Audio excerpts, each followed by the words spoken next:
Hello, everybody. I'm Bill Rabinowitz along with Joey Kaufman. We're here. We just had Ohio State's weekly press conference to preview the Iowa game. And Joey, the storyline for this one is pretty simple. Iowa's defense, really good. Iowa's offense, really bad. Yeah, it's a unusual statistical profile, Iowa certainly, because on the one side of the ball, Ohio State's offense is going to go up against a defense that, as you said, Bill, really good. They don't allow explosive plays, and they also don't allow you to score in the red zone when you do move to the other side of the football field. And then you have an offense which has scored 9 touchdowns all year, which is tied for the fewest in all of the football bowl subdivision. And 2 of those 9 touchdowns were scored by their defense. So it's such an odd game. To me, the suspense this week is just whether Ohio State's offense can do what it normally does and break off these big plays, can be explosive, or is Iowa going to be successful in mucking it up and making it ugly, and Ohio State has to win ugly? Yeah, I mean, to put it in context, Marvin Harrison has as many touchdowns as the entire Iowa offense. I mean, they're averaging, I forget what it is, I think under 3 yards a carry running the ball. But then again, their defense, like we just talked about, it's really, really stingy. I mean, they're so smart in terms of how they play their defense. It's 11 players playing as one. And Kevin Wilson said, look, they may not have a lot of first rounders, but they're better, more talented than people give them credit for. So, this is going to be a game of patience, I think, in a lot of ways for Ohio State. Let's get to the news, such as there was. The first question, not surprisingly, after the off week was about the injuries and would Jackson Smith and Jigba and other players like that, Mayan Williams, be healthy. And Ryan Day just kind of laughed it off and said, well, we're not even going to talk about that until maybe later in the week. So, sorry, we don't have any definitive answers for you about that. We do have the definitive answer. If Jackson Smith and Jigba is healthy, he will start. That's quite the news. But I guess that's notable because if he is going to return, it doesn't sound like a case where you would just ease him back in and maybe get a snap here and there. You want to be able to go full go with him. I do think the dynamic when he is healthy is going to be interesting because, I mean, he's basically played all of a half this season. When it really boils down to, he was hurt in the first quarter against Notre Dame. He played limited snaps against Toledo when he returned. So he's only really played such a small fraction of this season, which has allowed guys like Emeka Egbuka, Marvin Harrison Jr. to really come on. Julian Fleming's also been back after missing the first 2 games. He's had a really strong stretch.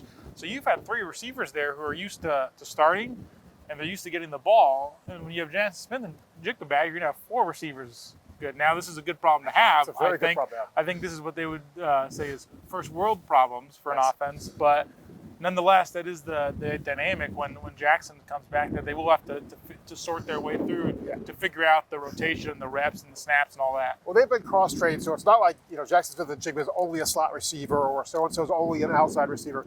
They've been cross-trained by Brian Hartline to be able to play any position.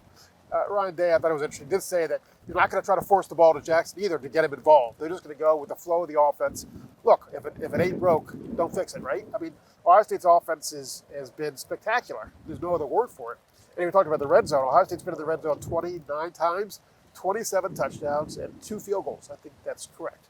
Which is a lot better than they were last year. I mean, that was a big bugaboo for them late in the year. And they did start off stronger in that category, and they started to fade down the stretch last year. You started to see them in games against Penn State in late October, Nebraska in early November last year. That's when they started to have some of their red zone issues, and they settled for a lot of field goals. But that hasn't been the case this year. As always, if you were listening to this, make sure you subscribe to the show right there up above. I do think the other big takeaway maybe coming out of the bye week, not only did they talk about getting rest for guys like Mayan Williams, Travion Henderson, Jackson Smith, a lot of those guys is cornerbacks. I mean, that was a position where they were picked on at times. They were vulnerable. They gave up big plays. You wouldn't think it's a question against Iowa. I don't think Iowa has really the offense to take advantage of that. But that is something they need to turn the corner at going to start the second half. Yeah, Iowa's leading receivers are their tight ends. So that kind of tells you where they are. It's hard to envision a way that Iowa wins this game other than maybe a couple of turnovers that they convert into points. And Ohio State's offense just can't do anything. I don't expect that to happen. But as Kevin Wilson said, look, this is where the tests really start. They have not, other than Notre Dame, they really weren't tested by any other defense. There's no defense that they face that's even close to being as good as Iowa's. And, and obviously you can have Michigan at the end of the year. Penn State, we saw what happened to Penn State against Michigan. My doubts whether Penn State can slow them down, but this is a big test. Yeah, and I think to me the test is just whether the style of game. I mean, team defense have been effective, I think, against Ohio State this year in terms of trying to cut off the big play. Rutgers, I think, did a decent job with that in some fashion, where they were not going to let C.J. Stroud rip it downfield. Notre Dame did the same, where you really drop a ton of guys into coverage, and Ohio State's offense can get impatient. They want to take their shots, and those don't materialize, which is why C.J. Stroud threw for 153 yards against Rutgers. So I think that is the matchup to watch this week. It's not a game where, at least on paper, it feels like the outcome should be in doubt. Ohio State's nearly a 30-point favorite. Iowa doesn't feel equipped offensively to take advantage, but that's the matchup. It's the game within the game, I think, to look for. Well, yeah, I mean, if you're going to take a bathroom break or do whatever, do it when Iowa's offense is on the field, right? I mean, it better be a short bathroom break then. Right. But the Iowa defense against Ohio State's offense is genuinely a fascinating matchup.